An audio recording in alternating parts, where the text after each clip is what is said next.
creators of life. Their mind is their weapon, and they all got a story to tell. That's where I come in. Welcome to the Rose Room, because women deserve their flowers. Tonight, we have hairstylist turned life coach and nonprofit owner, Danielle Hall. Let's join the conversation. Went outside to play with my friend, and you can go outside to play with your friend and know you're going 9 times out of 10 come back safe. Right, right. So it was just a safer, better place for me. But keep in mind, I was like 10, going into my teens or whatever. So it was a good time. It was way different than it was now. Well, what's the differences? You The say y'all first was thing more I safe? think, I think the first thing that's different is this whole social media. And think about it, back in the 80s, we didn't have cell phones. Right, right. So when we left out the house and said we going blah, blah, blah, our parents had to be like, all right, I'm going to pray, hope they get there safe. They couldn't call us. Mm-hmm. They couldn't, closer in the 90s, that's when like beepers and stuff came out. But we ain't had that stuff in the 80s. So it was more trust. It was in more the household. It was more trust, I believe, and just people were different. People weren't so like, in my opinion, evil like they are now. Right. So you could trust the senior 7, 8-year-old around the corner to the corner store and know that they're gonna come back safe and nobody going. They probably had people snatching people back then, but it wasn't as prevalent as it is Oh now. yeah, I always say there was a time where there was honor amongst thieves. You know? Absolutely. There was community parenting. Other Absolutely. people could give you a spanking and everything. Mm-hmm. So I do remember that, and a lot of that changed in probably the 90s. Yeah, 90s and then the late, 2000s, and then here come the cell phones, here come the social media, here come all of this other stuff that kind of changed the perspective. Mm-hmm. And you went to City. Was the City Poly rivalry Absolutely. going on back then? I think it's been going on for as long as I can, remember. It's been a thing. I went to Catholic school from the kindergarten to the 9th grade. I went to Mercy in the 9th grade. Okay. And I just didn't want to go to Catholic school no more. It didn't have nothing to do with the education. I just didn't want to wear a uniform. Like, I'm just be honest. I didn't want to wear the uniform, the ugly uniforms. I wanted to wear my street clothes or whatever. So my mother told me if I go to Mercy for 1 year, if I really, really don't like it, I can come out and go to public school. Uh-huh. So I chose City. So from the 10th, 11th, and 12th grade, I went to City. I graduated. Did you from have there. other options besides City? I did, but I don't know what made me pick City, but like some of my family members went there, and then my brother ended up going there. So then it became like a family, type thing. Right, but right. more so, I know why I didn't pick Poly is because Poly was basically like math, and I didn't like math. Okay. So I didn't want to go to a school that was going to be based upon like engineering. It was like a STEM school. Right? Yeah. So that was the reason why I didn't pick Poly versus City. But yeah, basically it was in my neighborhood. It was what they called it wasn't a zone school.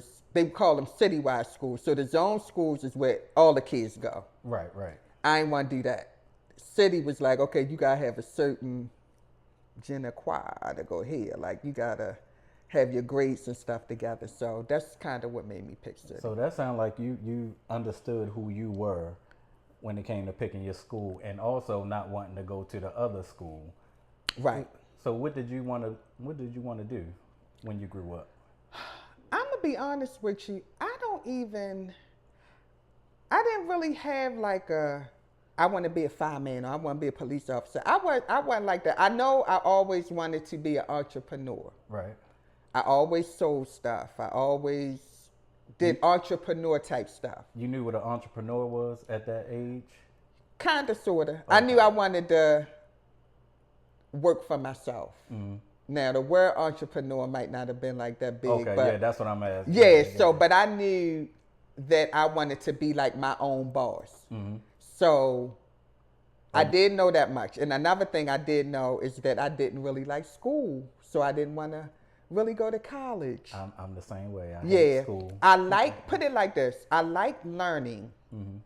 I just want to be in control of what I learn. Right. Whereas, so college, you going to learn what they tell you. If you say, I'm going for psychology, they going to give you, you got to take this class, this class, this class. And I might not want to take one of them classes. Like, I Right. might not want to take math or I speech remember how it was. or Yeah. whatever. So I went to college for a year. This is not what I want to do. Right. So What college was it? I went to Coppin. Oh, okay. Yeah, I went to Coppin for a year, and then my mom was like, well, you're going to do, you're going to figure something out. So I always liked doing hair. So I went to hair school. Where at? I went to Ron Thomas. That was, I'm telling my age now. Ron Thomas. Oh my God, that was You see, back. I didn't even say nothing, so I know that's you real because back you in the don't know day. nothing about Ron Thomas. I'm trying to tell you. Yeah, that was in the early 90s. I went there. So that was a big hair school back in the day. And I went there, got my license to do hair. And I did hair for a little while. The money wasn't coming. Like, I love money, so I need to know I'm gonna have this amount. Even back then, I like money because I started working when I was 15, and the money wasn't flowing. So I did get the license, and I did a little bit of hair, and I'm like, I gotta do something different. But you're an entrepreneur though, so Right, but here's the kick to that. I'm an entrepreneur at heart, but I was raised to be a worker. well, some would say you gotta be a good worker to be a good. You leader. do. But when I say I was raised to be a worker, I mean like my mother raised us, go to school. If you're gonna go to college, get a job, and work that job until you retire. Right. And that's what we was taught, and that's what we saw. That's Most what I of us, saw. yeah. Right. So the entrepreneurial part, I had to kind of like push myself into, but I also pushed myself into working. So when, like I say, when the money wasn't coming in like I wanted it, I got a job. Right. And I still did hair, but I worked the job. And then I did that all the way up to I had my children. And then when I had my kids, I was like, I don't really want to work like a corporate American job. I want to be able to, go to the school events and stuff. Right. So I got back into hair later on in the game when my kids was like 5 or 6. And then I did hair from the time they went to kindergarten to they graduated from high school. That was my career, doing hair. Okay, and that the name Danielle the Stylist. on That's where Instagram, Danielle the where Stylist y'all came can from. follow Yeah. her. And then over those years, I had my own salon suite. I was running a salon or whatever. And that suited my lifestyle because I could do what I love to do, which is doing hair, Still get talk to to the kids' people, games and make people look good. And then if I got to get to a meeting, all right, y'all, I can't take no clients after this time. And it was on my terms. Right. Whereas if I'm working a job, I got put in for PTO, and then y'all might not give it to me because this person off, and I didn't want to go through that. So that's why I picked that career to span me through my children, raising my kids. Right. I love your segue. You got 2 sons. Do you have more Twins, kids? yeah. Nope, just the twins. Okay, I know I met Tehran. When I Yeah, did so the he's a event. twin, and Tion is my other son. Okay. What was your biggest fears raising 2 boys, 2 black boys? So my biggest fear was them not growing up, like learning how to be a man, because I can't teach them how to be a man, right? So I became a single mother. Me and their father broke up when they was like 6. So then I'm like, oh, well, who? He was in their life and everything, but I still felt like they needed like a little more masculine energy. Because you with me, you with me. They was with my mother a lot. They was with my aunt a lot. And they needed that foundation because I wanted them to be well-rounded men when they grew up. And I knew as good as a mother as I could be, I can't teach them how to be a man. It's nothing I can do to teach. I can teach them how I want a man to treat me, from a woman's perspective. This is what a man's supposed to do. But I couldn't tech them like how. So that was my biggest fear. Like I wanted are they gonna grow up to be, you know, good, well-rounded men? Right. You didn't know how to teach them how to be a man towards other men.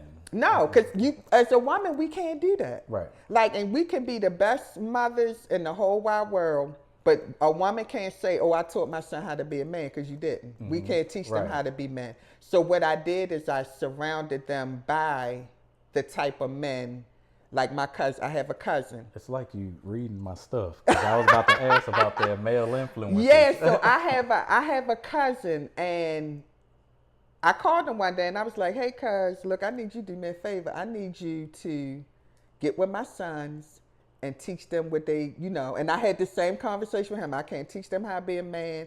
I love, you know, what you're doing. You know, he went to college, he got a job, all the stuff that I want my children to be.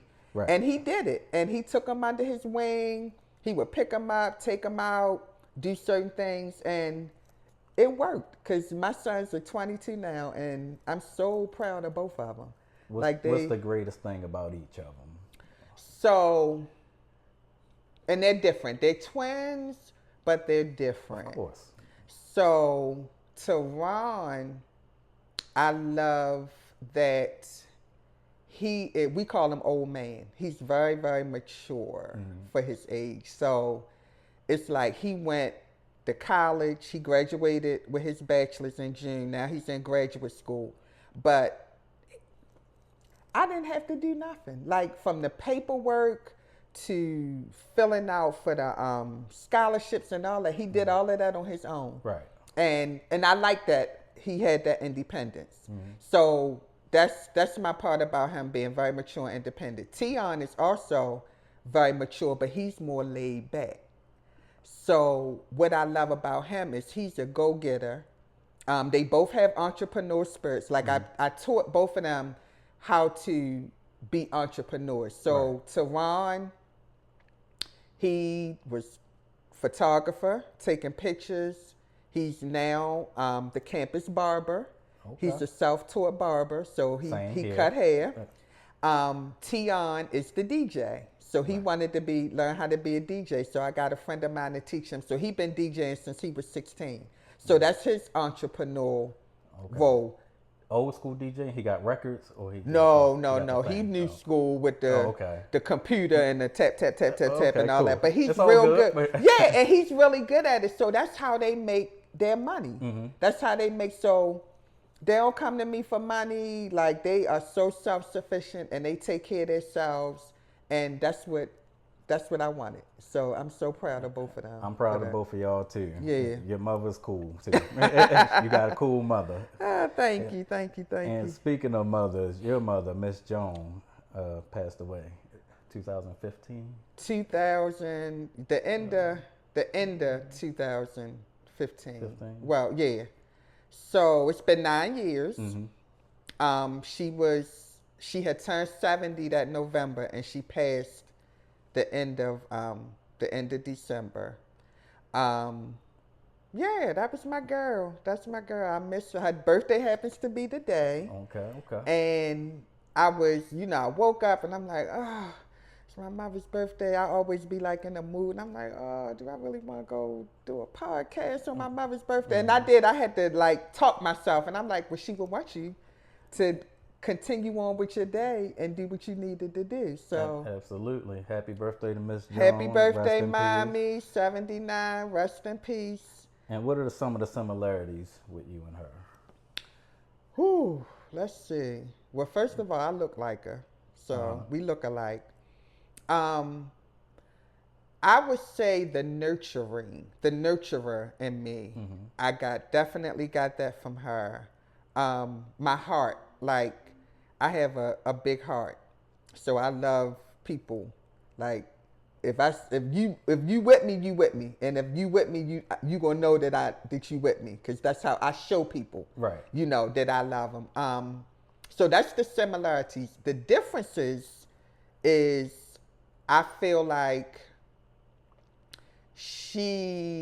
because of her soft heart and her nurturing spirit, which she got from my grandmother, she didn't know how to balance that out in her relationships. No Okay. boundaries. So it was just like, I would tell her all the time, Ma, that person not your friend. Well, I know they got, issues, but I'm going to Oh, just be okay. their friend anyway. Right, right. These people weren't her friends. And as I got older, because I think I got a lot of my personality from my paternal side, which I learned later on in life. That's where I got it from, because I ain't know it in the beginning, like, weird, because I ain't nothing like, I'm like my mother, but I'm not like her. Right. Because I don't take no stuff off of people. So I had to find that balance, and okay, you can be a good person, but you can also not let people play in your face. Right. So that's our differences. I feel like she took a lot more off of people than she should have. And as a result, it brought on like some health challenges. Like, she passed away from complications of stomach cancer. Stomach cancer because you have arthritis and high blood pressure. And then she was taking all these pills and mixing all this stuff together. And I think a lot of her health challenges came from stress, taking on other people's stuff and dealing with it. That'll do it. And that will absolutely do it. So to honor her, I try to be different.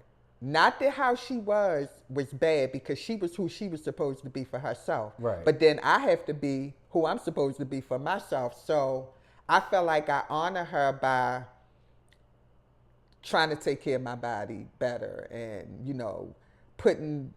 I'm on this fast that I just started today, juicing and just putting good things in your body, because our bodies at a certain time as we get older, it's like, okay, girl, you can't keep eating these chicken boxes and all this fried food and sugar and drinking sodas every day. Your body is like, no, you can do it, but your body gonna repel against it. Especially as you get older. As you get older, and I'm like, I'm waking up and my back hurting and my wrist hurting and my knees hurting, and I'm like, what is going on? So I had to like really dig deep and be like, okay, this is inflammation. So if you don't want to have inflammation, you gotta start eating and stuff. So, and this day one, so I ain't talking like I've been doing it for years. Right. But I did make a conscious decision that I'm going to start treat my body better. Yeah, and that was one of the questions I was going to ask. What do you do different, since Miss Jones been gone? Yeah, and keep in mind, I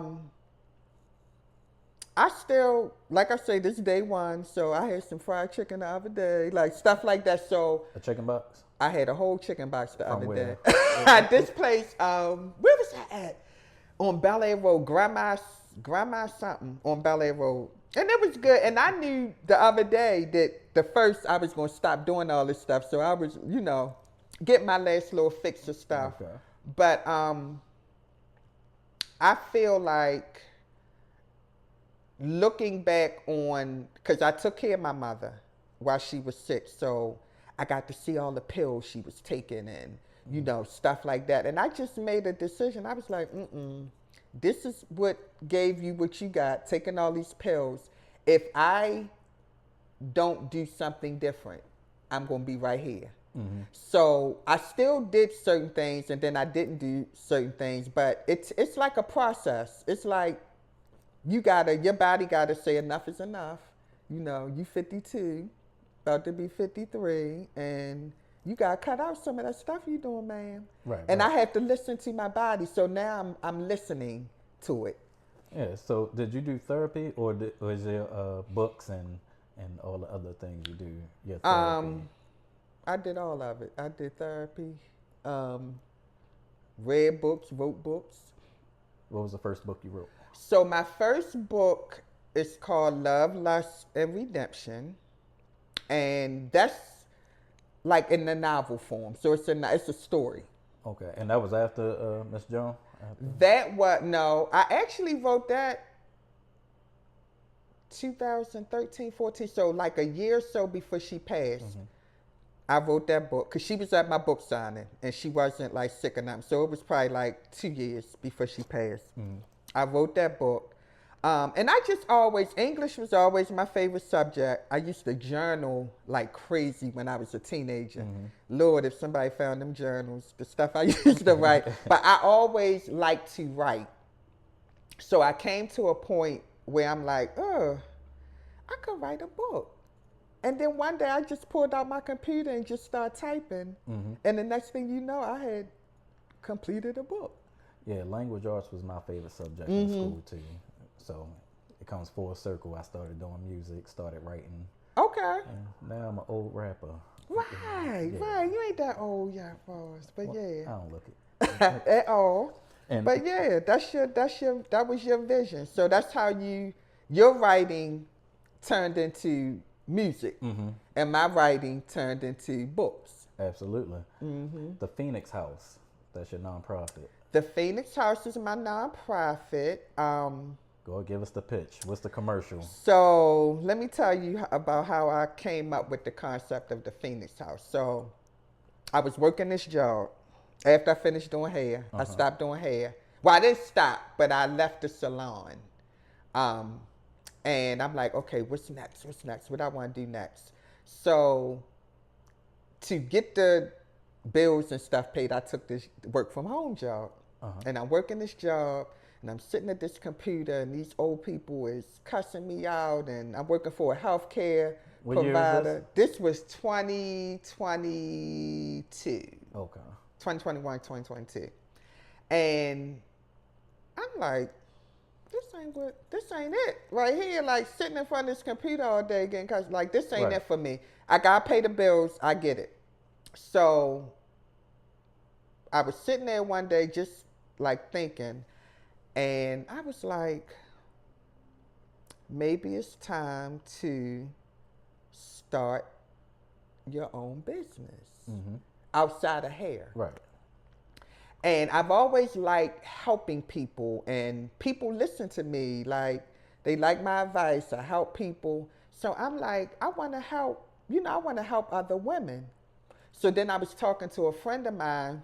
She was telling me about a friend of hers that had a nonprofit, and she was getting grants and, da-da-da-da-da. So I'm like, okay, I'm going to start a nonprofit. Like, that's how I do. Right. Like, I just be Just, waking I'ma up. just start it. I'm going to just do it, right? Don't know what I'm doing, right? And I always say I work backwards. So what I did was I went on, click, click, click, learn how to get the EIN and the corporation and all of that. I did all of that. And then I'm like, okay, so what does it look like to have a nonprofit? So I was talking to a friend of mine, and she's like, oh, I got a friend to do the paperwork or whatever. So I got with her. She told me all the ins and outs, did my paperwork, and in 2023, I had my nonprofit. So now I have this organization. Now what? Right? So it's now, what I'm going to do now? So, people was like, oh, they grants, they got money. Just if you got that nonprofit, they gonna give you all this money. And I'm like, yes, I'm about to be, I'm about to get it. And I start applying, and these people like, well, what's your financials? And do you make over 500,000? And I'm like, no, I just started like the other day. But what are you talking about? So what I realized was, yes, I'm not gonna say it's no grant money out there, but they ain't just giving it away like people make you think. Like people make you think. So I'm like, okay, I got work. So I ain't gonna lie, for a year, I kind of just sat on it. I ain't do nothing. I'm just like, all right, I got it. Well, what type of events and things do you do with it? So 2025, I marked that as my year of dedicate myself to my nonprofit. Even though I do work a job, I work with people with disabilities, but it all ties in. So I'm like, the next time I get an actual job, it has to push me towards my entrepreneur. I'm not just gonna get any old job. So this is how I work with people with disabilities, take them around and stuff. So I feel like it's all gonna come full circle at some point in time. But 2025, I said, I'm gonna dedicate this year to my nonprofit. That's how I met you. Right. Because the first event that I did was my vision board party. Oh, okay. I didn't know that was your first. Yep, that was my first event, January of 2025. And no, let me take that back. I did a toy drive, December 2024 going into 2025. I did a toy drive, which did really good. And that my son actually, I can't even take credit for it because one day he was like, "Ma, I want to do a toy drive," and I was like, "Oh, that's a good idea." I said, "Woo, we can do it under, the nonprofit." Right. So that's how that came about. And me and him got together. He did the flyer. We put it out. Did great, like for the first time doing the event. So we were able to like collect all these toys, give it to children that needed it. Then we were able to get like toiletries and stuff and donate them to the Helping Up mission. So the first toy drive was good. So that was the first thing. And then I did the vision board party. Okay. So, and then I did a brunch for Mother's Day. So I've been doing fundraising events. In May, I started doing a lemonade stand at farmers markets. So I was at 2 farmers markets this year, and that was like the best. Like that got me back in the realm of entrepreneurship. Right, and everybody loves lemonade. You can't go wrong with that. And to be honest with you, I didn't even know it was going to be that good. I'm like, oh, well, I can make a lemonade. I'm looking on TikTok and people got their lemonade stands. And I was like, this is a good way to raise money for the nonprofit. Absolutely. So I did that, and I got a relationship with Loyola College. They do the farmers market. So I got to connect with some really good people to give me some good pointers on some stuff. So I feel like everything is coming together. What I'm also realizing is it's not in our time. It's in God's time. When he feel like you ready, that's when he going. But that don't mean you supposed to sit and don't do nothing. It just means you supposed to be patient. So that's what I do. I just, whatever come to mind, I think of it, put it to action, and just see how it work out. Is there anybody you want to reach out to you? Like what? Just for anything. So for the nonprofit, for any future books or future events you're doing. Of course, yeah. Like especially for the nonprofit, what I'm trying to do now is because here's the vision for the nonprofit. I want to open up housing for women and women with children. Right. And in that process, I want to bring them in from whatever they're coming from, whether it's domestic violence, just they need somewhere, whatever their issue is. Right. I want to bring them in and help them with the issue, meaning like I'm a life coach too, so coaching sessions. If you need help finding a job, we're going to sit down and find you a job. If you need grooming, practices, get you ready for the next stage, whatever that looks like for each individual. Okay. The issue is the funding. So in order to do all of this, I have to have some type of funding, because what I don't want to have, and I keep saying this to people, I don't want a struggle house. And when I say struggle house, I don't want to, get this house and then I'm going around like, oh, how you give me your rent? Because I can't pay this if I don't have. I don't want that type of house. I want to get some funding where I can get the house, pay the rent, lease, whatever up, furnish it, food, all of that. And then they can come in and then I teach them how to be independent. So, as time go on, they'll pay rent or whatever and stuff like that. But I want to be able to have a functioning house before I bring people in. Right. So for that, I need funding. So I'm like looking for investors, anybody that want to invest. Still applying for grants and stuff. I'm not going to stop doing that. A lot of people want you to be established and they want you to have all these financials and all this stuff, which I don't have because I'm new. So I feel like I'm going to apply for a grant one day and get an email and they're going to say, oh yeah, we want to give the Phoenix House a shot because I think they got, and everybody I talk to, oh, your idea is so good. Okay, well, give me some money so I can get started. So that's like my biggest thing right now. Looking for funding, looking for investors, looking for somebody that might have the same type of house that I have and they want to put me on to, what they did. And a lot of times people don't want to help. It's like, they want to gatekeep, or they want you to pay Oh, all this I know. money. You know what I mean? And I'm not like that. I don't gatekeep. People ask me, "Oh, what you do to write your book?" I did blah blah blah blah blah. There you Now go. I could clearly start something and be like, "Oh, I'm gonna charge you $100 an hour to tell you how I write a book," but I don't gatekeep like that. If you ask me a question about how I did something, I'm gonna tell you how I did it, and that's just what And it I'm the is. same way. And hopefully these people that you're looking for, Right. they'll be coming out to find you after being here. Absolutely. Yeah, You know. yeah. I'm just excited about being here and doing your podcast and being able to like let people know who I am.